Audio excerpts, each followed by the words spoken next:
Good morning, everyone. Welcome to this channel, dear friends. Thank you for being here and for following me.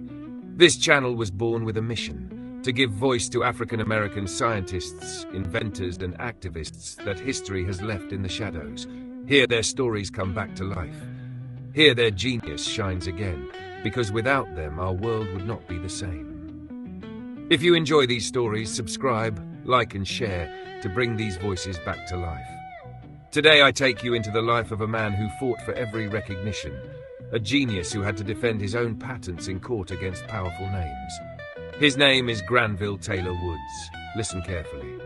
Granville Woods was born on April 23, 1856, in Columbus, Ohio. He died on January 30, 1910, in New York. During his life he obtained more than 50 patents. Some counts go over 60. He was called the Black Edison, not as a compliment, but because in a white America, even his genius had to be compared to what was deemed acceptable. Yet the results were his, original, powerful, indispensable. And imagine the context. We are in post-Civil War America. The laws say freedom, but in daily life for a black man it meant closed doors, cut wages, laboratories that would not hire. Woods, as a young man, found humble jobs in railroads, metalworking, on steamships. He studied on his own, observed, disassembled, reassembled.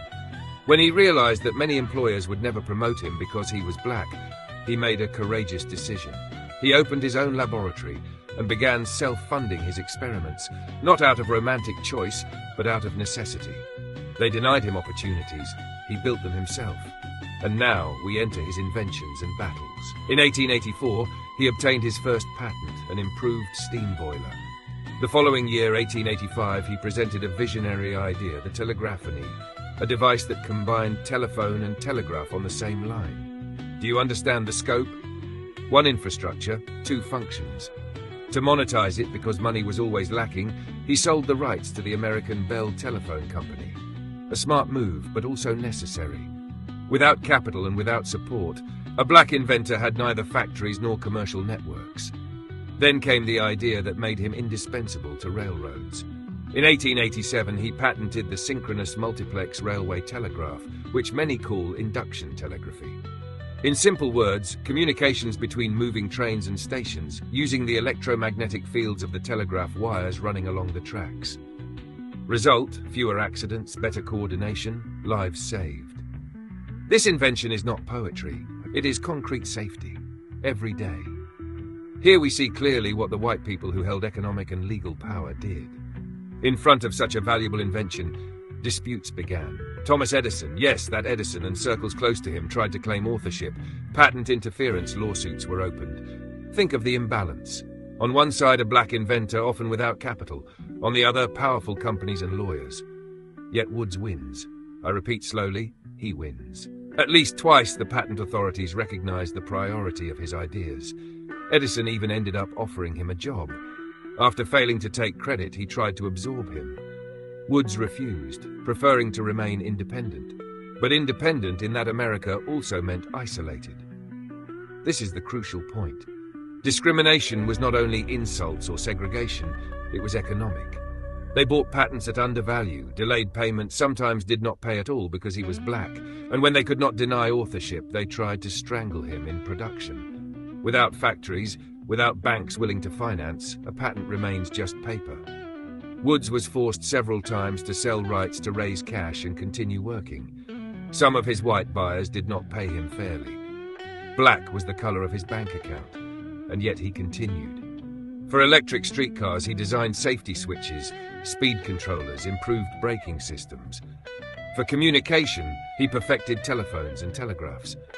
For industry, he filed ideas on furnaces, engines, power supplies. Patent after patent, more than 50 titles, some say 60 and beyond, built a technical legacy that today we take for granted when a train arrives on time or a plant stops safely instead of exploding. But at that time, nothing was taken for granted. Every paper, every stamp, every signature cost him months of struggle.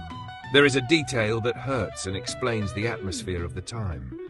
Sometimes, to receive minimal respect in offices and meeting rooms, Woods presented himself as an Australian immigrant because with equal skin tone, a foreign white appeared more acceptable than an American black. Do you understand the psychological violence? To be heard on merit, he had to deny his own identity. This, friends, is institutional racism when you are forced to disguise who you are to sit at the table. And we return to the central question. What did the white people in power do in front of black talent? They did three things. First, they contested authorship. You didn't invent it. Second, they devalued it. It's not worth that much, we give you a minimal amount. Third, they absorbed it. Come work for us with our name in front of yours. Woods resisted all three, proved himself in court, refused absorption, sold only when forced to survive, and despite everything left a mark that today we read in technical manuals and transportation networks. Some will ask, but in the end, did he win or lose? Look at the consequences. His ideas entered railroad operations, saved lives, improved urban services, yet he, like many black inventors, did not accumulate wealth proportional to his impact. This is the difference between technical recognition and economic justice. On the first, history and even the courts gave him reason. On the second, the color of his skin presented a high price for his entire life. And now let's pause for a moment. Think of a young person today studying electronics, computer science, engineering. If that young person is black and hears, "There's no place for you," Granville Wood's story says, there is a place, but you will have to force the door open. And we are here with this channel to put our foot in that door and never close it again. Granville Taylor Woods, 1856 to 1910. More than 50 patents, the induction telegraph that speaks to moving trains. Lawsuits won against powers that wanted to silence him. The dignity of one who refuses to sell his own name, even when everything around said a black man could not sign the future. If this story moved you, do two simple things that mean a lot to us. Subscribe to the channel, like this video, so together we can push these stories where they belong, in schools, living rooms, bulletin boards, in the hands of those who still believe that genius has a color. Thank you for being with me with calm, open heart and attentive ears. Until the next story. Other African-American inventors, other struggles, other victories. And as always, subscribe and leave a like, because memory is not made by itself, we build it together.